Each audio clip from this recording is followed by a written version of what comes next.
Hello, I'm Jerry Herrera, the president of Living Systems Instrumentation. I want to thank you for your interest in our equipment for studying isolated resistance blood vessels. Today's video, we're going to talk about our perfusion pressure monitor, the PM-4, and how and when to calibrate the device. This video is part of a series of videos on our website under the Learning Resources section. Please look back at this section on our website for more uploads.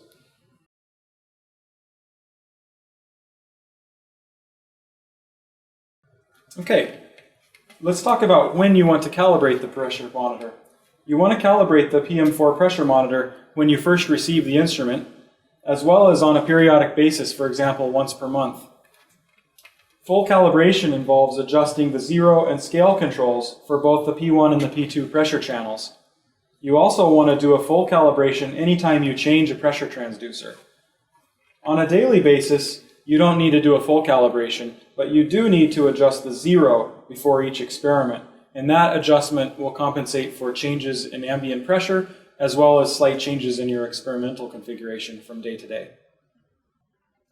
Before beginning the calibration, we need to make sure we have all the instruments together. So you need the PM-4 pressure monitor with a P1 and P2 pressure transducers.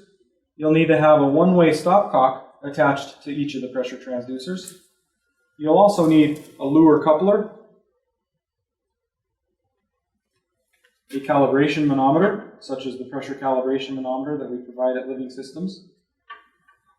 And you'll also need a small flat blade screwdriver to make the potentiometer adjustments. And we call this tool a pot tweaker.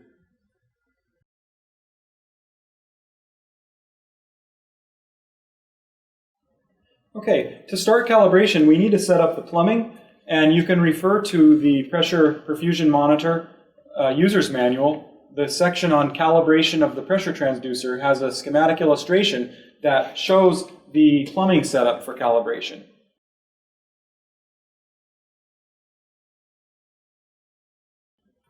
So first we begin by connecting the P1 and P2 pressure transducers to the ports on the back of the PM-4. Make sure you connect the P1 transducer into the P1 port and the P2 transducer into the P2 port.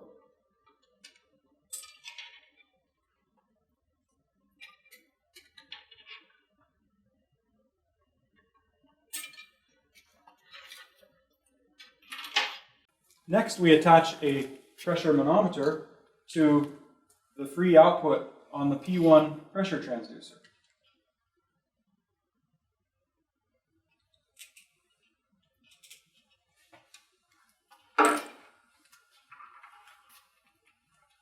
Connect the other stopcock on the P1 transducer to the free port on the P2 pressure transducer using the lure coupler.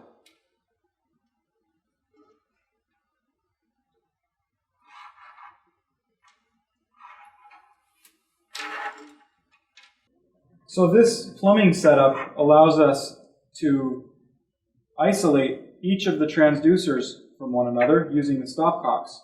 We can pressurize the entire setup with the manometer, and then we can isolate the pressure transducers from one another using the stopcocks. You want to make sure that pressure transducer 1, P1, is connected and is open to the transducer P2 by ensuring that this valve is open. You also want to make sure that the valve on the other side of P2 is open at this point.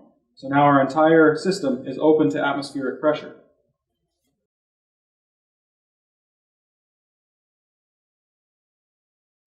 Okay, we're going to first calibrate the P1 transducer. So we need to turn on the PM-4. Make sure the PM-4 is set to P1 with the control knob. It should be in the first position. Make sure the manometer valve is open and that there is no pressure on the pressure gauge. Now, notice that we have a pressure offset being displayed right now. With no pressure in the system, we're reading a pressure offset on the P1 channel. So we need to take our pot tweaker and adjust the zero control for P1, in this case turning it clockwise, to bring this offset to 0.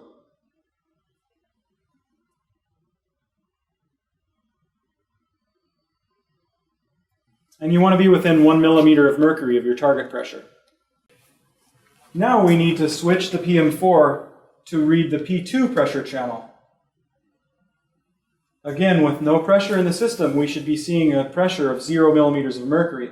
We have a positive offset in this case, so we need to take the pot tweaker and adjust the 0 control for P2, in this case turning counterclockwise, to remove this pressure offset.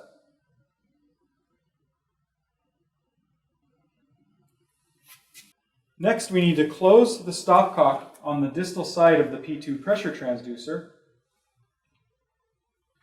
and close the manometer valve.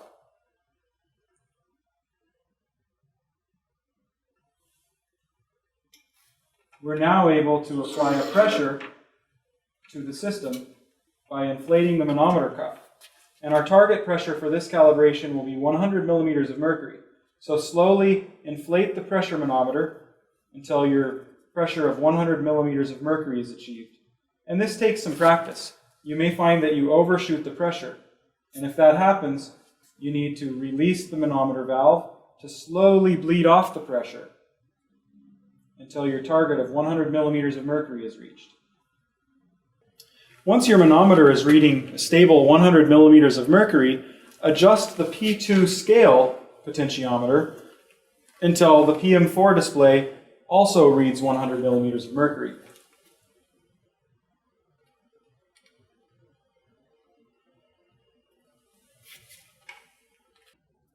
The use of 100 millimeters of mercury as a calibration pressure is for the sake of convenience, as it's a typical physiological pressure, and also it divides nicely in half, which is helpful for a subsequent step of calibrating the average pressure signal. If you select a different pressure to calibrate at, make sure the PM-4 meter matches your pressure gauge reading by adjusting the scale setting accordingly. Next, we need to check the P1 channel. So set the PM-4 display knob to P1, and notice we have we're reading 102.7 millimeters of mercury. We need to use our pot tweaker to adjust the scale for P1 until the display on the PM-4 reads 100 millimeters of mercury. So you want to repeat these steps of bleeding off the pressure and applying your calibration pressure in an iterative fashion until you get stable results, where you're consistently getting 0 millimeters of mercury and 100 millimeters of mercury for both P1 and P2 channels. Now we're going to check the pressure differential signal, P1 minus P2, and also the average pressure signal, the average of P1 and P2. So to do this, we want to close the stopcock on the distal side of P2, make sure the stopcock between P1 and P2 is open, and open the manometer valve to bleed off any pressure that's in the system. And P1 and P2 should both show 0 millimeters of mercury.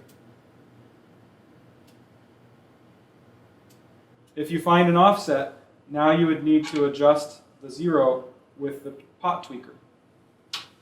Once you've verified that both channels are still properly reading 0 millimeters of mercury, close the manometer valve and pressurize the system to 100 millimeters of mercury.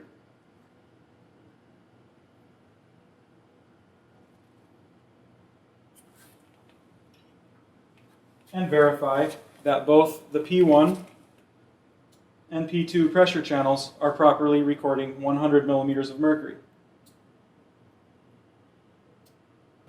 Now we're going to isolate the P1 and P2 transducers from each other by closing the stopcock connecting the two transducers.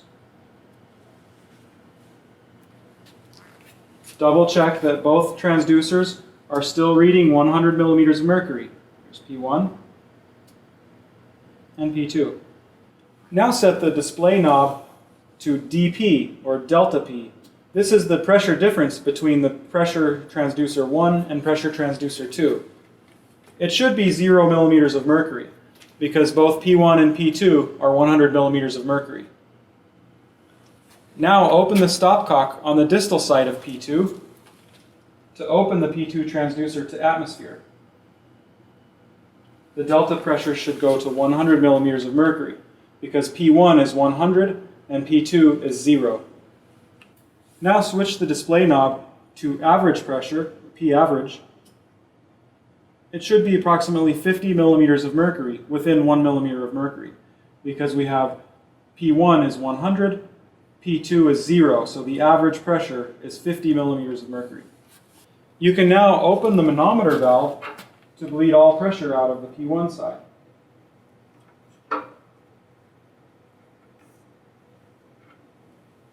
The manometer gauge should go to 0. P average should be 0. Delta pressure should be 0. And both P1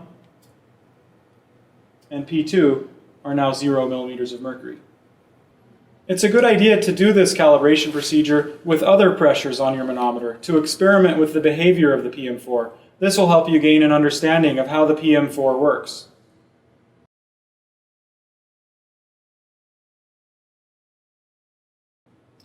Okay, so let's review what we've covered and some key takeaway messages. You want to calibrate the pressure monitor when you first receive it or whenever you change transducers. After that, do a full calibration once per month. You do want to adjust the zero control every day before each experiment. The front panel display knob is used to select which units the panel meter is displaying, P1, P2, delta pressure, or average pressure. All of those signals are always available as BNC signals on the back panel for data acquisition. If you experience experimental problems and you suspect the PM-4 device is not working properly, always go back to this procedure and check the calibration of the PM-4 alone. Don't try to troubleshoot when it's connected to your blood vessel chamber unless you're sure it's working on its own. Thank you for watching this instructional video on how to calibrate your PM-4 pressure monitor. We hope you find it useful. There are more videos like this on our website under the Learning Resources section. Be sure to check back often for more videos. As always, you can call us or email us if you have any questions or concerns with your equipment. Thank you.